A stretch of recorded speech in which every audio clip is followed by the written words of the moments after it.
Papo de quebrada. Salve, salve! Estamos iniciando nossas transmissões com mais um episódio do podcast Papo de Quebrada, diretamente dos estúdios do Centro Cultural Vasco. Eu sou o Rica. Eu sou o Flávio Miranda. Estamos aqui com o nosso parceiro João Paulo Rilo hoje. Ator, está como vereador e presidente estadual do PSOL. Salve, João! Salve, Rica, salve, Flávio, galera que está acompanhando a gente aí. Fiquei feliz aí com o convite para trocar uma ideia com vocês. Que legal, João. Ô, João, fala um pouco do João Paulo Rilo, mano, né? Onde você nasceu, como é que foi um pouco da infância, um pouco da militância, entendeu?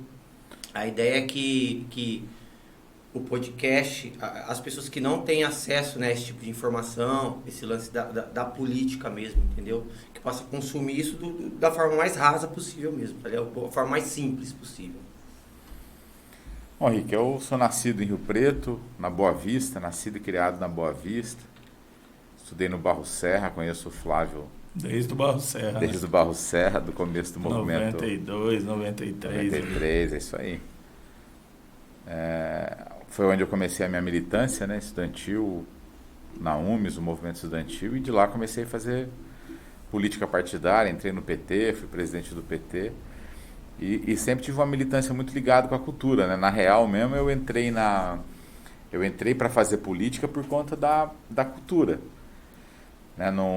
Tive uma infância muito, vamos dizer, muito interessante, né? Muito boa. A época a gente ainda brincava muito na rua, se podia brincar muito na rua e muito livre, num bairro onde tem muita diversidade. A Boa Vista tem muita diversidade, um bairro que tinha de tudo, né? E começo a fazer o movimento estudantil por conta da experiência artística cultural que eu tive na sexta série. Uma professora, assim, tinha muita dificuldade em sala de aula, eu não me adaptava, nunca me adaptei a esse modelo de educação, só depois, né, estudando um pouco de pedagogia, um pouco de Paulo Freire, que eu fui entender, porque é muito natural isso, né? Mas até sem entender, se sente muito excluído. Na verdade, nós temos um modelo de escola do século XIX com aluno de século... Eu fui aluno do século XX, mas já você tem o mesmo modelo com aluno do século XXI. Então, tem um choque. Então, muita gente não se adapta mesmo.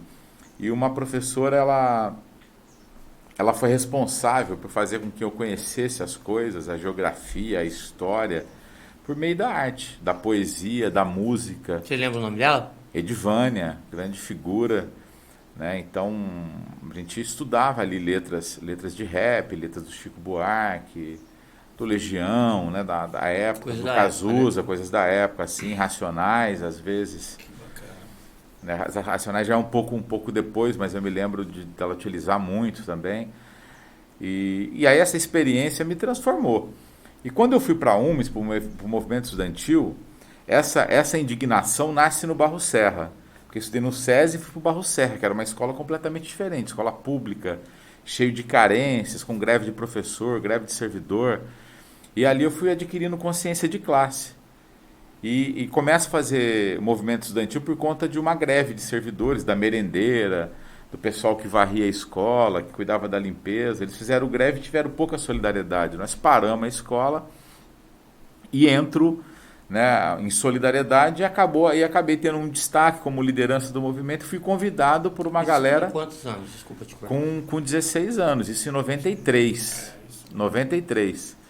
Eu não pensava em fazer política, em militar, em ser candidato, nada disso. E aí eles me chamam para a organização da UMES. O Fora Collor tinha sido em 92, já foi um movimento de rua forte. Em 93, o movimento estudantil ele volta a se reorganizar no Brasil inteiro. E tinha uma galera aqui que era ligada a partidos de esquerda, PSB, PT, PCdoB, PV, que estava organizando o movimento estudantil. Eu fui chamado por isso. Tinha uma simpatia assim, pelo PT, mas não era um militante, nem filiado, nada disso.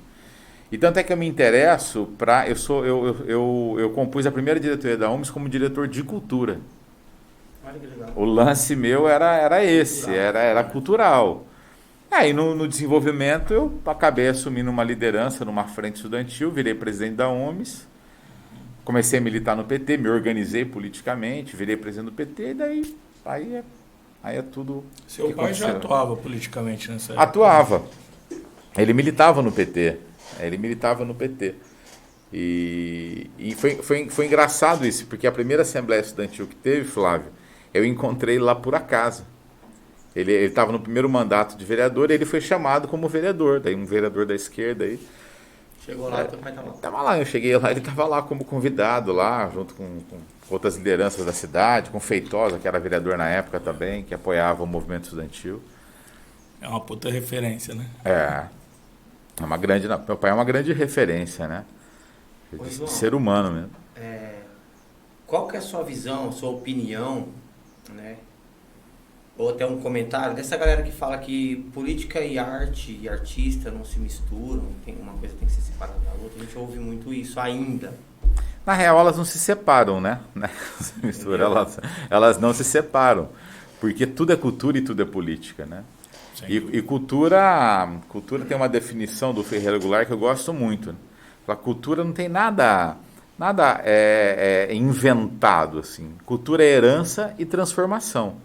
Você sempre herda, você nunca inventa nada novo, porque a cultura ela é um processo contínuo de mudança. E assim como é a política, né? E a política ela não tem como você separar a atuação artística, cultural da política. Você pode não ter uma filiação partidária, você pode não querer ser candidato, você pode não se envolver com a disputa institucional de poder. Agora, a arte em si só, ela é uma ação política porque ela... É um ato. É um ato político porque ninguém faz arte para si mesmo. Você Exato. faz arte para se comunicar. Exatamente. Ninguém faz arte, ninguém pinta um quadro para ficar na casa dele só ele Guardado, apreciar. né? Guardado. Não Ele existe quer isso. mostrar pras pessoas, ele Ninguém quer escreve que uma letra e é para mostrar, é para se pra cantar só no comunicar. banheiro, né, mano? É a busca do outro. A arte ela é a busca do outro, da comunicação. E política também. Né? É comunicação pura, é entendimento. Né? Sim. É a arte da civilidade, porque sem política é barbárie, é a lei do mais forte, é selvageria. Ô, João, você comentou sobre Paulo Freire, né? E ontem completou 100 anos. Centenário, né? Centenário dele. Por que existem tantas críticas e hoje ainda mais ferrenhas ao trabalho dele? Porque o Paulo Freire, ele para a educação, né, ele é um mestre por conta do método, né, genial e revolucionário de desconstruir a educação como algo imperativo, imposto, impositivo. Então ele fala assim, só ensina quem sabe aprender. Só, né? Porque o aprendizado é uma via de mão dupla. Né? O professor que vai melhor desenvolver o ensinamento, um processo, né, de evolução, de consciência, de aquisição de conhecimento, é aquele que entra na sala de aula disposto a principalmente aprender. Sim, antes. Sem dúvida. Né? E, então o princípio, né, um pouco da pedagogia, eu não sou especialista, mas imagino que o princípio da pedagogia do oprimido é essa, né? Você tem que quebrar qualquer rito, qualquer forma que seja imperativa, que seja impositiva. Porque você aprende. Né? A pessoa pode não saber ler, pode não saber escrever, pode não ter uma cultura ampla e te ensina muita coisa. Então, não só por isso, mas por que ele é muito... Você falou, por que é tão... Vamos dizer, o Paulo Freire, ele ficou muito polêmico no Brasil. Principalmente nesse momento atual. Porque ele é um afrontador da dúvida, elite, né? Ele é um afrontador do sistema, porque a educação para ele, ela é um ato libertador, ela é um ato de consciência, de rompimento de opressões. Você utiliza a educação para estabelecer diálogo onde não tem. Então, o Paulo Freire, ele é absolutamente civilizador. E isso é um afrontamento para quem quer que as coisas ficam como estão. Né? Exato, porque um povo com fome não tem problema nenhum pro opressor. Agora, um povo inteligente, estudado e educado, aí já é Já é Exatamente. perigoso, Problema, né, já é irmão? perigoso. Parece que lugar comum, mas não é. A coisa mais verdadeira mesmo. Não tem. Essa é normal, né? Quem passou por alguma relação, essa relação, né, de capital e trabalho, sabe disso. Óbvio que eu estou diante aqui de uma pessoa que é empreendedora. Você tem trabalhadores ali. Né? Em tese, dentro da linguagem comum, você tem funcionários. Só que você tem uma relação muito diferente com as pessoas. Mas você sabe que a esmagadora maioria, né, na hora do voto, tem até gente que é progressista e tal, mas na hora que vira patrão, parece que incorpora toda essa cultura de opressão, de ordem, de não compreender de que, mano, isso é uma viagem coletiva. Exatamente. Mesmo que você esteja na liderança, mesmo que os meios de produção sejam seus. Essa é uma viagem coletiva, ninguém faz nada sozinho. Né? Exato, perfeito. João, qual que é o papel do vereador? Né? A gente vê muita coisa, principalmente no período eleitoral, né? E a grande maioria, principalmente na periferia, eles entendem que vereador é uma troca, né? O cara vai levar a cesta básica ou cimento. Eu entendo que essas campanhas de cesta básica a gente faz muito, são para pessoas que têm o coração bom e quer ajudar o próximo, e isso aí qualquer um pode fazer, né? E aí a galera vê muito isso no vereador, né? Seria legal simplificar mesmo, ó, o vereador faz isso, isso e isso, tá ligado? Você vê muita gente prometendo coisas que não são, de repente, o papel do vereador. A solidariedade, até a caridade, ela não deveria ser uma linguagem eleitoral, jamais, né? Mas ela acaba sendo, então essa coisa fisiológica é muito ruim, o toma lá da cá. Porque, na verdade, o vereador, ele é um legislador, ele compõe a casa de leis. O vereador, ele tem que entender que, primeira coisa, o vereador sozinho não faz nada. Você compõe um corpo heterogêneo ali, né? Você compõe um poder legislativo. E por que o poder legislativo existe? Para o prefeito não virar um déspota, não virar um rei. É para isso, é casa de controle, é uma casa de controle. O prefeito, ele não pode fazer tudo. Pelo contrário, as coisas principais que ele tem que fazer na cidade tem que passar pela casa do povo. Nós perguntamos, o vereador é o quê? Ele é um representante do povo ali, para fiscalizar o dinheiro público, para denunciar coisas erradas. Ele tem a prerrogativa de fazer lei, embora acho que isso não é o mais importante, porque o que mais tem no Brasil é lei, não estão precisando. Então todo dia tem um monte de invenções de leis ali desnecessárias. Agora o mais importante, Rica, a voz, você tem a tribuna ali. O vereador, ele tem que dar voz para as demandas do povo. Ele tem que estar disposto à batalha política. Para te dar um exemplo bem objetivo que está acontecendo agora recentemente. Sim. Nosso mandato está organizando uma luta junto com a comunidade para a reabertura das UBSs. Exato. As UBSs ficaram fechadas por conta da pandemia. Agora chega, já teve o tempo de tudo, agora tem que reabrir. Qual o problema? Os bairros precisam disso, e os mais carentes, e falo isso por experiência própria do demais. Qual é o problema? A pessoa, tudo bem, ela teve uma reorganização ali para atender os pacientes de Covid, mas você tem as senhoras que têm diabetes que tem que fazer acompanhamento diário. Exatamente. Você tem os hipertensos que tem que fazer acompanhamento diário. Você tem a pessoa que está suspeita de um câncer, ela precisa fazer um exame rápido para iniciar um tratamento. Se as pessoas elas não vão morrer de Covid, vão começar a morrer de outras coisas por negligência. Então você tem uma demanda reprimida gigante e só vai aumentar. Tem que abrir as UBS. Falar, mas eles criaram uma referência de atendimento. Fechou aqui, mas você pode ir lá. Tudo bem, fechou ali da Vila Elvira. Aí a referência é no Caique. Vai lá para você ver se você consegue ser atendido. Tá sim. Eu falo pelo Gonzaga de Campos, que é distante o de Gonzaga... outra área da cidade. A UBS está fechada, sem previsão de abertura. Mas vocês vão ter o hospital da região norte logo. Mas ainda não está pronto, né, mano? Tem a grande maioria da população ali não tem um carro. Exatamente. A referência era ali. Não consegue ir. Tem gente que não tem mais ninguém para levar, não tem dinheiro para pegar ônibus, só não consegue pegar ônibus. Então, voltando à pergunta que o Rica fez, sabe, isso é a tarefa de um vereador. Essa é dar voz e ter coragem, e mobilizar. Nós já fizemos ir lá, fizemos reunião. Agora eu apresentei a convocação do secretário, vou falar na tribuna. Vamos pedir a tribuna para um munícipe falar. A hora que você começa a fazer um movimento político, é o que incomoda quem está no governo e vai começar a agir. Porque se fica... Às vezes a pessoa pode fazer 1000 ligações na prefeitura. Eles vão te enrolando. A hora que você torna o debate público, a hora que você pauta, cria o constrangimento público, é a hora que as soluções começam a aparecer. Percebível. Então, o principal papel de um vereador, de um parlamentar, pode ser vereador, pode ser deputado estadual, federal, é a representação política, é dar voz às coisas do povo como representante do povo. Utilizar tudo que ele pode, sem querer ficar fazendo conta eleitoral. Não vou fazer isso que eu vou chatear o prefeito, ele vai cortar as coisas que eu peço para ele, que ele resolve e tal. Essa conta é medíocre. Isso aí é o que dá mediocridade para a política, né? O vereador ele tem que ter isso, ter coragem de pegar as pautas populares e levar até o fim. E como que o povo faz para a demanda chegar até o João, por exemplo? Qual que é o caminho? Ali, nosso mandato já rapidamente virou um farol na cidade, né? Já era quando eu assumi a cadeira aqui de 2005 a 2008. Depois fazia lutas importantes, mas era mais a nível estadual, quando eu fiquei no mandato de deputado. E agora, né, esse primeiro semestre aí já virou o farol. Então muita gente já está entrando em contato. Nós começamos a luta na Vila Elvira da OBS.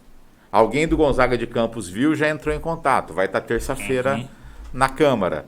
Então, assim, qualquer rede social que eu tiver, entrar em contato, ou ligar na Câmara direto, né, chegou no nosso mandato, a gente abraça a causa. Perfeito. É um mandato muito ativo, a gente tem muito trampo ali, né, e felizmente dá conta. Se trabalha muito, mas dá conta do recado. Ô João, e a percepção que eu tenho, e eu acredito que a grande maioria tenha hoje, é que essa composição de Câmara atual é uma das piores da história da cidade. É real isso? Essa percepção é verdadeira? Olha, faz uns 20 anos que eu escuto o seguinte: essa é a pior Câmara da cidade. Né? Eu estou chegando à conclusão que sabe qual é a pior? A próxima. A próxima. Não, eu acho que no geral, assim, elas são ruins. A composição legislativa no Brasil é ruim, que envolve um monte de coisa. A forma como são eleitos e um domínio da estrutura financeira. A real é essa. Muitos dos vereadores, deputados, não é só de Rio Preto, se elege na força da grana, ou do populismo, do fisiologismo e tal. Sim. E quem se elege trocando voto, comprando voto ou fazendo favor, vai ser um péssimo parlamentar. Porque vai chegar ali nessa lógica. Para poder alimentar essa base eleitoral, ele vai ter que continuar trocando, né, tendo uma relação fisiológica. Para ele fazer isso, ele vai depender muito do governo.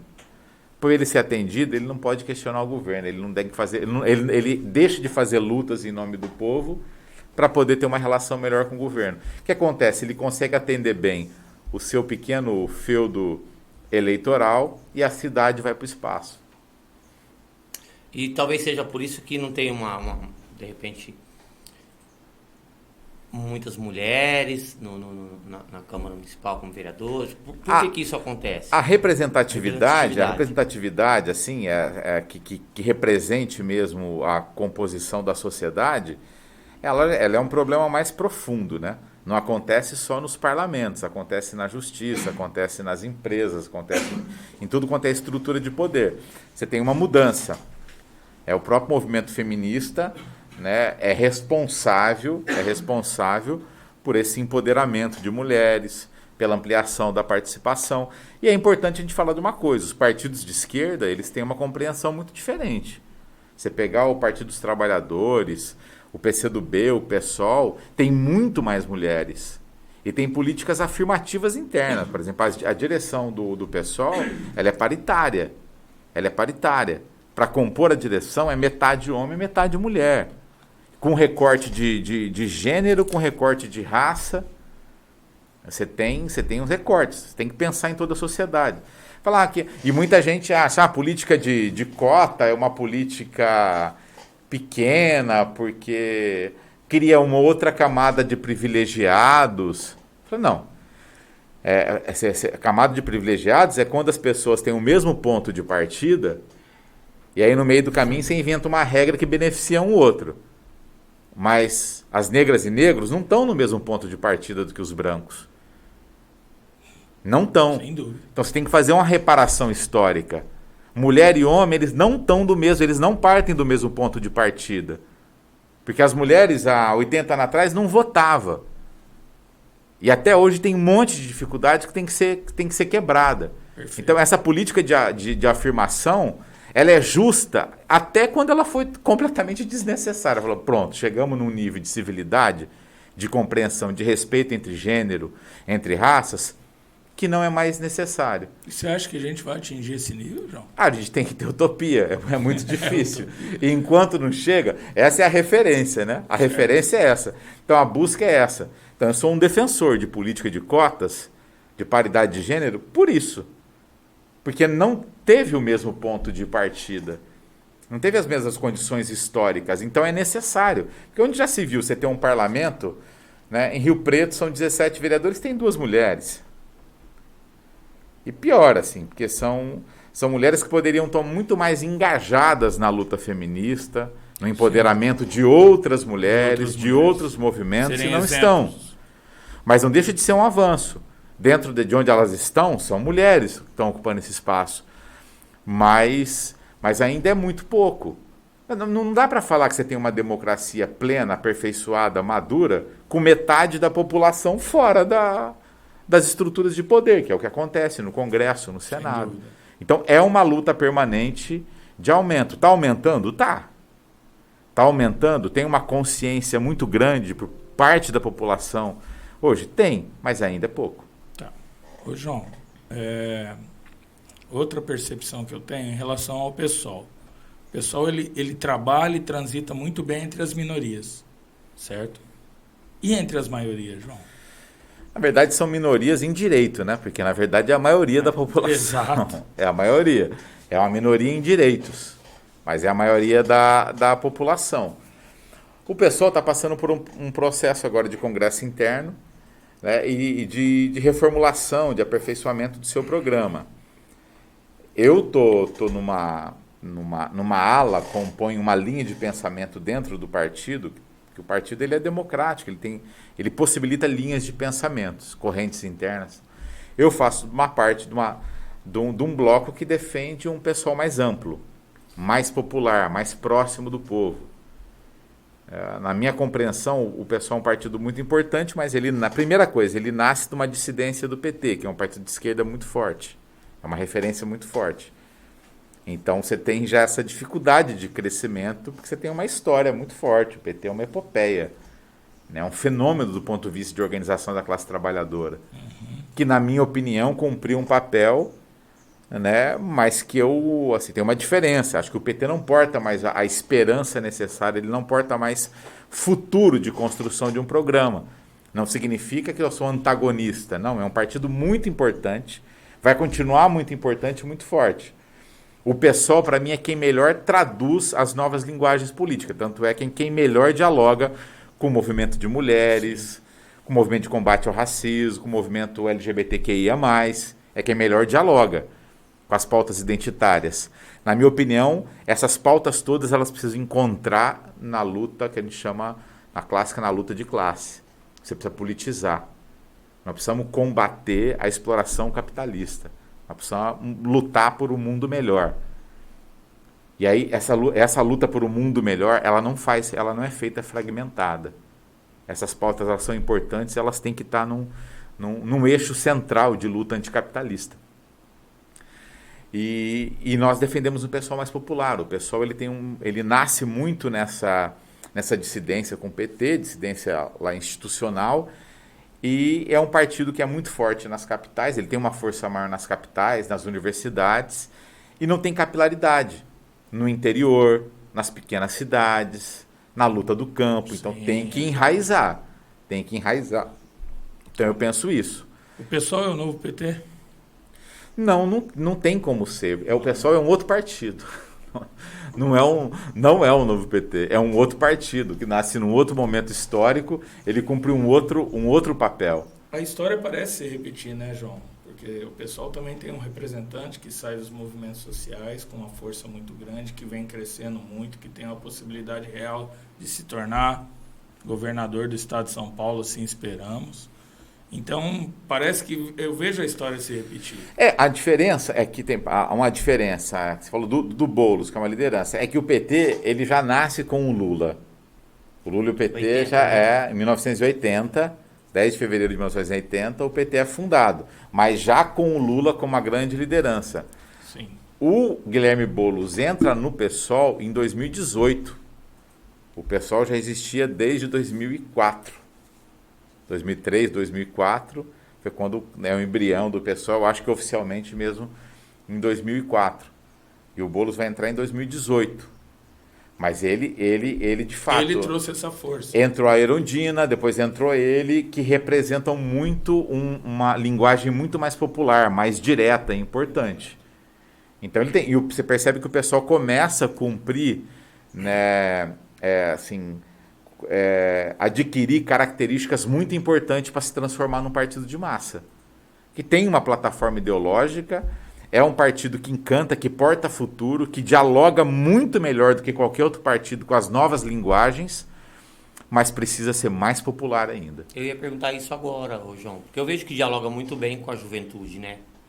Quais são as ferramentas que o pessoal usa para dialogar com essa galera? Eu acho que o próprio arejamento, a juventude ela é contestadora naturalmente. Bastante. Na minha opinião, o que acontece com o PT quando ele vai para o governo, em 2003?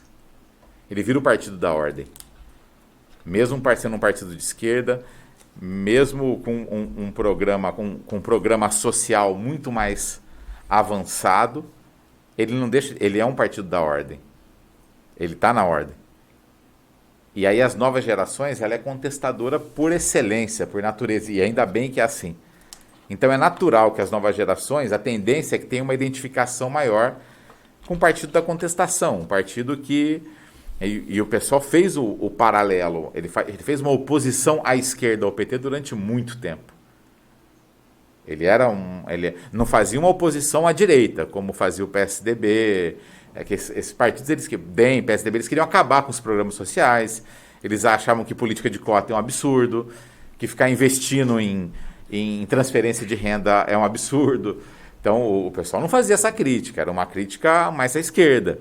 O pessoal achava que tinha que ser mais agressivo na reforma agrária, né, que tinha que discutir um marco de comunicação no país, que você tinha que avançar numa reforma, aproveitar a força política que tinha que avançar numa reforma política.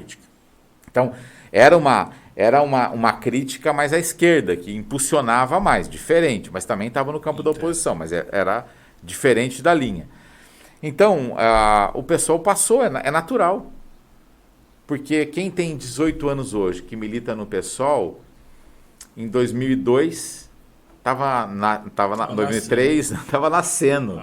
Então nasceu junto com... Quando essa pessoa nasceu já olhando o PT como o partido da ordem. E o PSOL como o partido do sonho, o partido do futuro, o partido que propõe a superação. Essa correção é importante também no rumo do PSOL. Desde da fissura, né, da ruptura institucional, que foi o impeachment da Dilma, o PSOL ele faz uma avaliação na sua linha política, até porque o PT deixou de ser o partido da ordem. Falou, não dá para ficar nessa linha antipetista. Nós temos que ser a superação e não a antítese. Porque vamos voltando à questão da cultura. Porque cultura, política é herança e transformação. Assim como o PT herdou muito do que foi o Partido Comunista Brasileiro, os movimentos de massa operário, as revoltas camponesas do começo do século, nós somos herança disso tudo. Quem se considera de esquerda, você vai acumulando. Do mesmo jeito que o PT não podia falar, nós somos uma coisa nova, não temos nada a ver com isso aqui, não. A gente herdou, o PT também existe, porque existiu muitas lutas. Aí o pessoal também, ele é a continuidade também de um processo histórico de acúmulo, né? Então, a negação, se colocar como antítese, é um erro. Você pode manter as críticas, apontar as críticas, propor a superação, mas não, eu não sou antagônico a isso. Sou diferente. Quero evoluir, quero ser melhor, não quero cometer os mesmos erros que o partido cometeu. Agora, negar, porque isso aqui tem uma história. Tem classe trabalhadora, tem sangue, tem movimento popular, tem movimento sindical, tem movimento de juventude aqui, tem movimento de educação, movimento de saúde aqui, que é um acúmulo. Então isso aqui me interessa, isso aqui é meu também, eu fiz parte dessa luta social. E você supera nos erros, no programa. Eu acho que o pessoal é isso, né? Vamos dizer, ele interpreta, hoje o pessoal interpreta melhor a nova conjuntura, as novas gerações, a nova linguagem política. Tá. E nesse processo que você fala de ampliação do pensamento dentro do pessoal, como chegar às periferias e aos trabalhadores? Porque eu acho que o PT, ele já não, essa sigla já não representa mais os trabalhadores. Perdeu muito, né? Perdeu Muito. É chegar chegando, Flávio. É chegar chegando, é convivendo junto. Primeira coisa é não querer ensinar as pessoas, é fazer junto. É colar colando. Aí as ações solidárias, elas são muito importantes nesse momento de empobrecimento. Só que com outro recorte. Um recorte de educação política, de ser parceiro, de ser solidário, mas não de querer tutelar. Quando você consegue fazer uma campanha, né, para garantir alimento, segurança alimentar, aquilo não pode ser encarado como uma caridade ou uma tutela. Aquilo é um processo de companheirismo, de solidariedade, tem que chamar para a luta. Primeiro que né, as pessoas precisam comer. Essa é a prioridade. Então, eu defendo muito uma linguagem direta da vida real. Para se inserir, para você ter base popular, você tem que entrar na vida, nas necessidades urgentes. É discutir o BS, falta de remédio, transporte coletivo, um campinho para a molecada no bairro que não tem, uma ação social esportiva, coisa que vocês fazem, por exemplo. Né? Aqui o Rica há décadas faz um trabalho desse, né? Porque é correr junto, né? João. Você não vai se inserir ficando aqui tentando tentando ensinar as pessoas, você tem que fazer isso. Não, nós temos que correr junto, a gente tem que fazer junto. Vamos tentar tirar pelo menos o período eleitoral dessa pergunta, né? Fora isso, agora eu não vejo mais, era muito comum a galera trocar uma ideia com os trabalhadores quando eles saíam das fábricas, montar os piquetes, trocar uma ideia, fazer os informativos, né?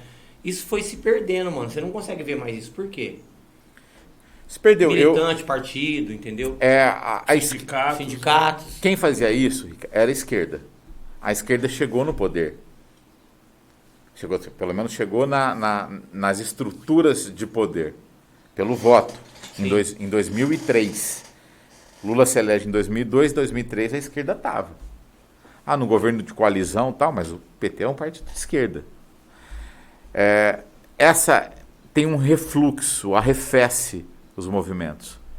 E eu acho que a preocupação era de fazer o governo dar certo, e para mim, assim, uma das grandes debilidades, falhas deste governo de esquerda popular foi o abandono mesmo da luta social mais intensa. E não significa que as pessoas pararam, a militância continuou, tal, mas teve uma inversão. Os principais quadros partidários estavam todos com a energia voltada para governar. E a gente deixou de criar identidade com o povo.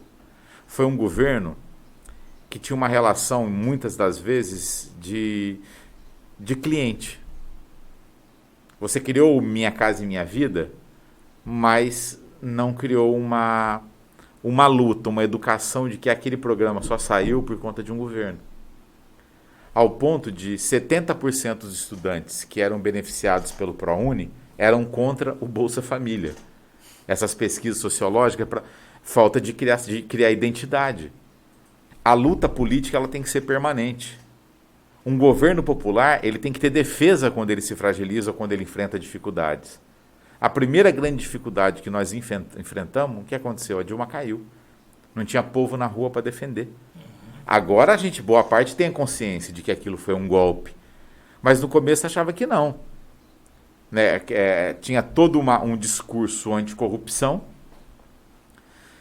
A economia, de fato, ela aplicou um programa econômico. A verdade é essa, ela ganha com um programa econômico e depois começa a aplicar o programa do adversário, porque quem defendia ajuste, austeridade fiscal era o Aécio, não nós.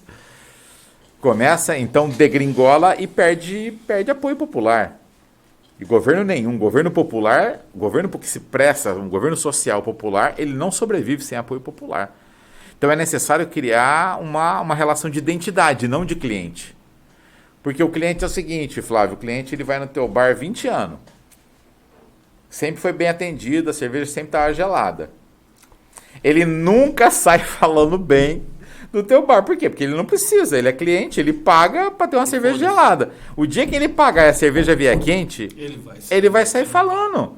Por quê? Porque você não tinha uma relação, e teu bar é diferente, que tem relação de identidade com as pessoas. É diferente, eu tô falando assim, no geral, Sim, mas você tem que ter... Agora, se tem uma relação de identidade, é outra coisa.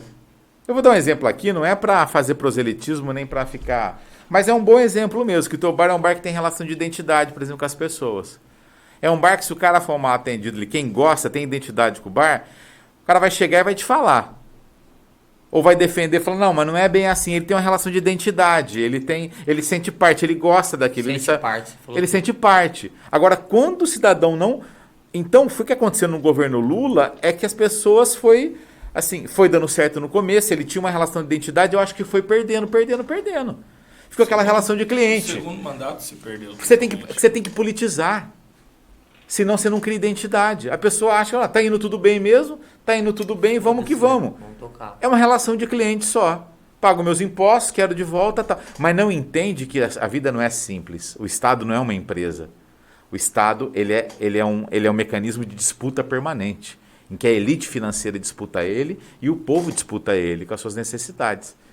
Então, se você não cria relação de identidade, você tem que criar relação de identidade. As pessoas têm que saber que tem programa social porque tem uma visão de governo. E você tem que defender, mesmo... Não teve.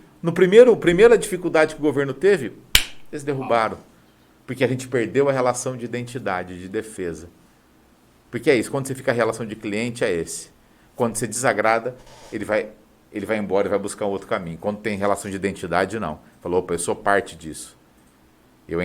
Eu tenho um gás aqui, eu vou lutar para que isso mude. Eu sei que isso aí não é assim. Perfeito, João. Mano, uma pergunta bem pessoal mesmo. Mano, como é que você faz pra conviver ali naquela Câmara Municipal, mano? Com aqueles vereadores ali? Porque, tipo, pelo que se vê, tá ligado? Os caras estão ali pra defender os interesses do povo. Mas o que é votado ali, mano, os caras é totalmente contra, tá ligado? Os interesses do povo, né, mano? Os caras estão ali pra ferrar o povo, na verdade, a grande maioria, tá ligado? Você vê quando tem a sessão e tal. Como é que é, João, a convivência, mano? Porque tem cara que não dá pra engolir, mano. É insalubre ficar perto desses caras, tá ligado? Tem cara que já te chamou pra sair na mão, né? Já. Você tem que, assim, uma coisa muito importante... Tem que fazer política. É o lance da força da ideia. A força da ideia. Você tem uma missão ali, você tem um papel político a ser cumprido. E um pouco da leitura humana é importante, Rica. Porque ninguém é de todo ruim e ninguém é de todo bonzinho também. Tem vários interesses, tem, por exemplo, assim, por que é importante a tua pergunta, né? Que ela é bem, ela é bem profunda, ela é bem filosófica até. Primeiro que é isso, é despessoalizar o máximo que você puder. Às vezes não dá, tem os ranca-rabo, tá, mas despessoalizar. Você está numa missão política ali. Então esse lance de você estar muito fortalecido com o seu partido, com a sua base de atuação é importante, é o que te dá a força ali.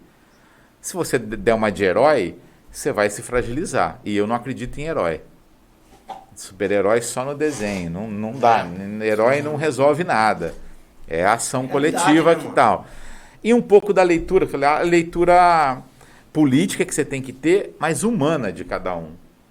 Porque às vezes você pega um cara muito cabreiro ali na hora que você emplaca alguma coisa importante. O Pedro Roberto Gomes foi eleito presidente da Câmara. O Pedro é um cara que ele não é de esquerda, mas ele é um progressista. Ele é um progressista, ele não é ele não é fisiológico, ele não está nesse padrão tradicional de vereador cooptado, fisiológico. Ele foi eleito presidente da Câmara, contra a vontade do prefeito. Mas percebeu uma fragilidade do prefeito, alguns descontentamentos. Então, na leitura psicológica de como é que o cara estava, nós conseguimos montar uma maioria. A gente não é a maioria, mas naquele momento a gente fez uma maioria. Como a gente conseguiu, por exemplo, a gente placou CPI, 2 CPIs importantíssimas. No momento de fragilidade do governo. Que o vereador está cabreiro e tal, você politiza. E uma coisa que às vezes eu trabalho muito ali, né? Quando a maioria vem de classe popular mesmo. Sem dúvida nenhuma. Por isso que eu falo, mano. A maioria ali, Vota então, contra por isso os que nós direitos do precisamos. povo. Por isso que a politização é importante o tempo inteiro politizar e apostar. Eles Tem são cara ali que é pura cria de bairro, cara. de bairro. Periferia total. Eles são. Então, quando você começa também mostrar para ele, e principalmente para a base dele, que ele está agindo como um traidor, ele começa a incomodar. É possível ter um pingo de consciência, de lucidez às vezes. Não tem uma visão ingênua. Os caras estão ali também, querem sobreviver, tem base eleitoral, né? E é horrível isso, é um rebaixamento da política, mas é a real. O cara está ali para sobreviver, então ele faz, às vezes ele abre mão de princípios, de abandona o povo para poder segurar a base eleitoral dele. Mas essa coisa de você politizar o tempo inteiro, de criar o conflito sempre que puder. Eu faço isso, eu crio conflito, convoco o secretário, eu ponho eles o tempo inteiro, eles estão expostos ali. Então, hora ou outra, você consegue avançar. Então, a convivência é essa, você não deixar, você tentar não se afetar do ponto de vista pessoal, porque você tem razão. Afeta, tem dia que você fala, não é possível. certeza. Não é possível que quando eles votaram contra o Conselho da Diversidade. Por isso a minha pergunta. Eu falo, Falei, mano, não os caras é votam possível. contra os direitos do povo. Mas, por exemplo, você sabia que se votar o Conselho da Diversidade hoje foi 12-2, né? A votação. Teve uns 3 que fugiu da. E foi 12-2. Hoje podemos não ter os 9 necessários. Mas eu tenho certeza que teria uns 7. Você E vê por que quê? Porque é um processo de evolução, que o movimento foi lá começar a conversar com eles, conversou com um por um, eles sofreram um desgaste muito grande, passaram por preconceituosos. Você tem vereador ali que tem filho LGBT e votou contra um conselho para defender, né, os direitos LGBTQIA+. Então o cara nem sabe, nem depois ele foi se tocar. Falou, pô, cometi um erro, né? Não só para a questão pessoal dele, mas a questão pessoal levou ele a refletir o todo. Então, outros ali foram procurados pelo movimento e falaram, não, mas sei lá porque eu votei contra. Olha isso. Porque foi um pouco na onda de outro. Acho que é um processo de amadurecimento dessa Câmara também, né? Também tem, e é o diálogo permanente. A gente tem que apostar nisso, sem ingenuidade, sem ter ilusão, porque senão a gente se frustra. Não é uma Câmara progressista. Não, né? Não é uma Câmara que vai jogar com o povo o tempo inteiro. Mas é possível ter avanços. É a exposição, é o debate público, é utilizar as redes sociais, é fazer o que nós estamos fazendo aqui agora. É isso aí. Show. É expor também, né? Expor, Que, claro. né, Passamos porque- a expor. Eles até brincam. Eles, dependendo da votação, eles já comentam. Ih, vai ter quadrinho, né? Quadrinho que é aquela Sim, tabela. aham. A gente faz. Como é que votou um. Vai votar, por exemplo, a convocação do Mas secretário. é muito legal. Claro João, que isso é. daí, cara. Porque isso é uma comunicação direta. Exatamente. Direto. Até porque a gente pode cobrar, né? Porque É a gente- isso. Não é todo mundo que votou na mesma pessoa que eu, não é todo mundo que votou na mesma... A gente tem amigos que votaram em outras pessoas e falam, mano, olha lá, cobra lá, por Cobra, favor, cara. cobra do seu vereador, tá ligado? Vai A gente votar- faz isso. A gente faz isso. Geral, a gente faz é isso aí. Geralmente secretário, dificilmente a gente consegue convocar. Eu apresentei a convocação do secretário de saúde. Eu acho que vai passar. Por quê? Porque o tema é a reabertura das UBSs. Você acha que os vereadores não estão sendo cobrados Lógico. pela certeza. comunidade? Então você vê, é o senso de oportunidade. Por isso que é importante ter vereadores. A gente tem que aumentar a nossa bancada progressista na próxima eleição. Essa eleição foi muito estranha, muito truncada. Acho que a esquerda errou muito, saiu desunida. Mas se a gente acertar, nós vamos aumentar, nós vamos para 3, 4 cadeiras. Muda completamente a realidade política João, da cidade. para quem vai assistir depois, né? O que seria aumentar a bancada progressista? Olha, a gente tem um plano com os partidos progressistas. Né? Talvez a regra eleitoral ela foi muito dura, porque ela proibiu a aliança proporcional. Então, se ela alterar, vai ser um facilitador. Então, porque se a gente tivesse junto, a gente teria 2, 3 cadeiras. Né? Separado, aconteceu o que aconteceu. Precisamos aumentar a bancada progressista. A bancada.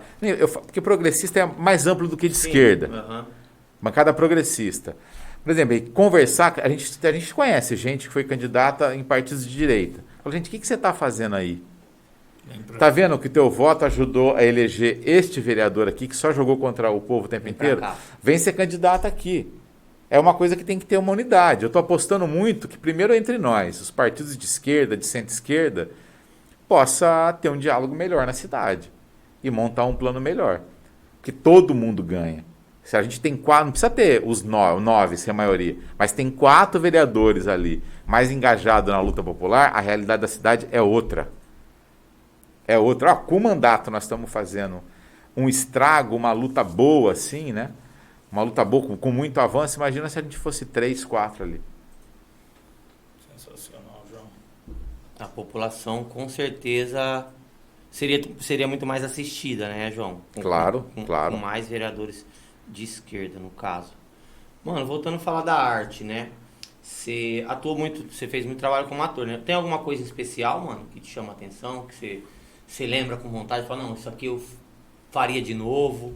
Eu comentei algumas coisas com a Beta quando ela veio aqui, do que eu assisti. Tem alguma coisa que você acho dirigia ou você atuava de novo? Ah, sei o lá, teatro- no tempo de hoje, pra hoje, compensa fazer de novo. A pandemia ela deu uma reformulada geral, né, Rick? Aham. Especialmente para o teatro, né? Nós seremos os últimos a voltar. Sim.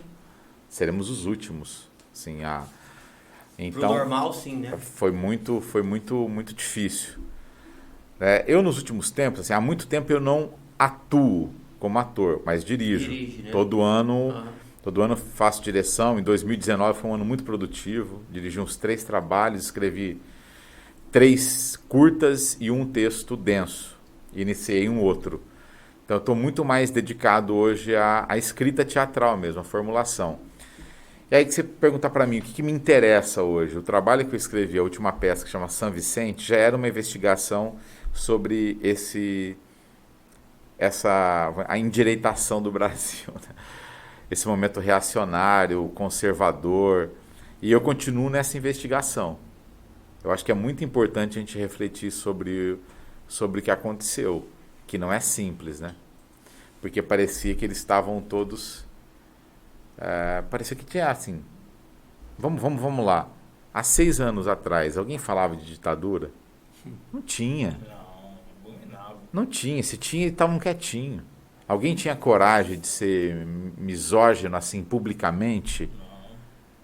Fazer um ataque racista publicamente? Eles estavam meio encolhidos. O que aconteceu que eles emergiram? Né? É todo um processo histórico. Então, do ponto de vista da arte, da produção, né, dramatúrgica, assim, o meu interesse nesse momento é muito essa investigação.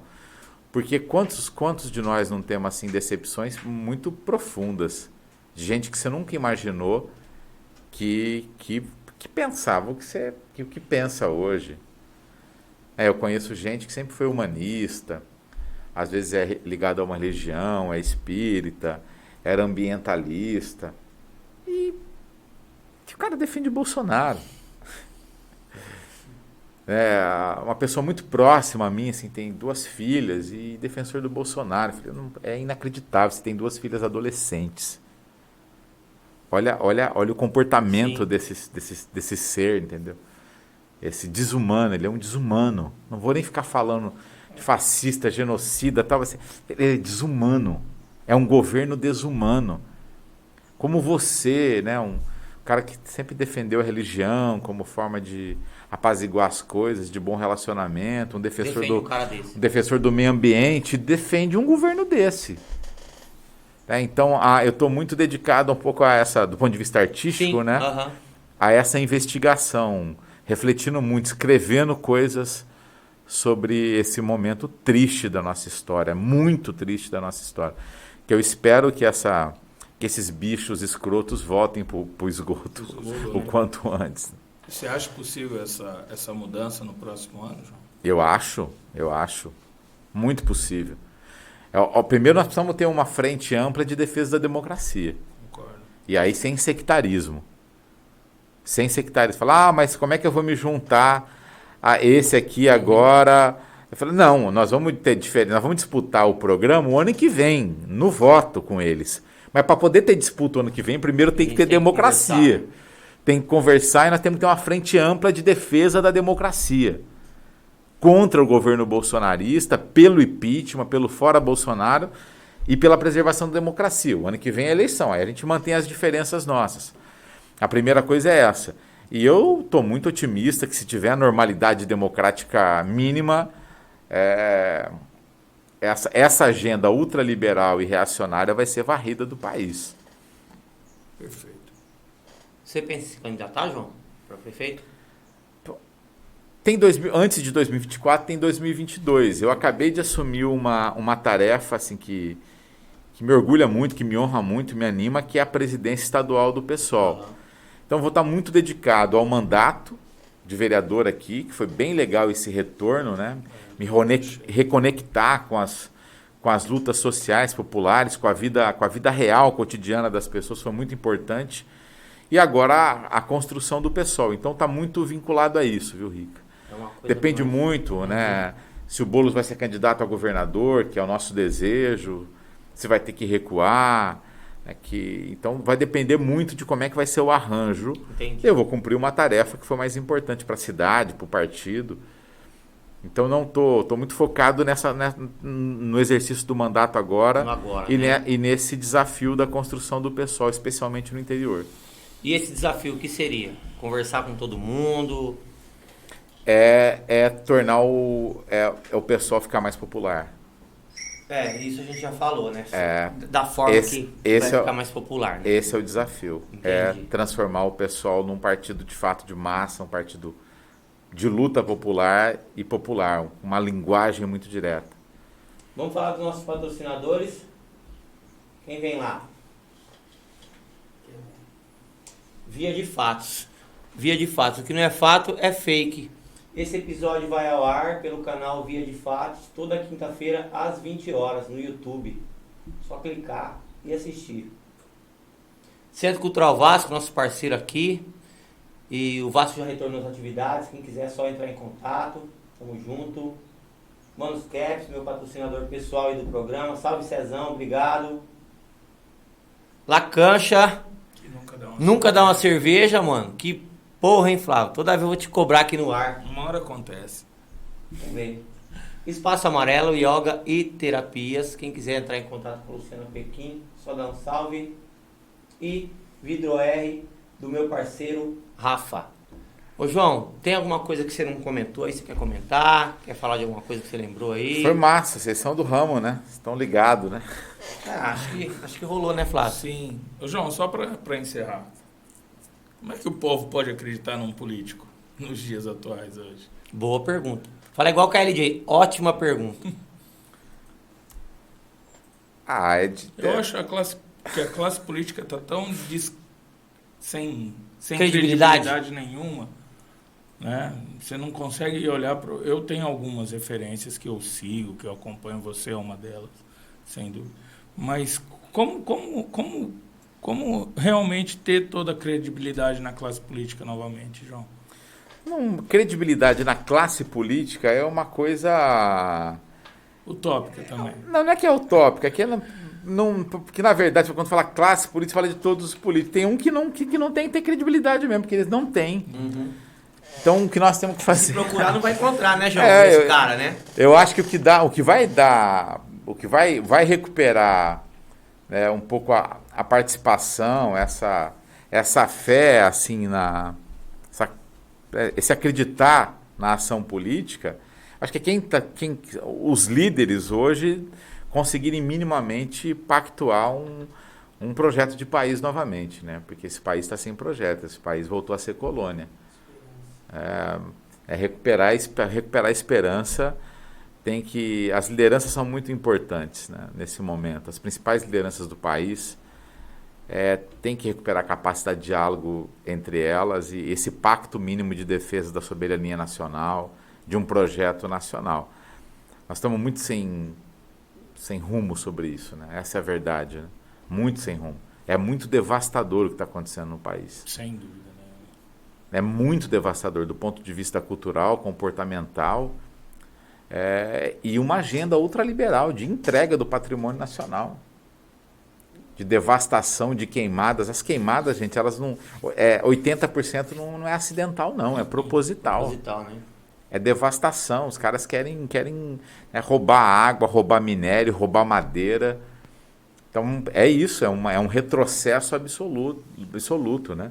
Uma falta de investimento total na indústria, na pesquisa, acabar com as universidades. É um projeto de Brasil colônia, de voltar a ser colônia, de entregar tudo, né, para a ordem econômica mundial. Então, a gente fala de soberania, de recuperar, é o que nós precisamos, falar muito disso. Né? Isso tem que ser um mantra entre aqueles que defendem o sistema democrático. Perfeito, João. Muito obrigado. Então é Valeu, isso. Obrigado, gente. meu irmão. João. Tamo junto. É nóis. Até quinta, às 8 horas da noite, no canal Via de Fato pelo YouTube. Valeu.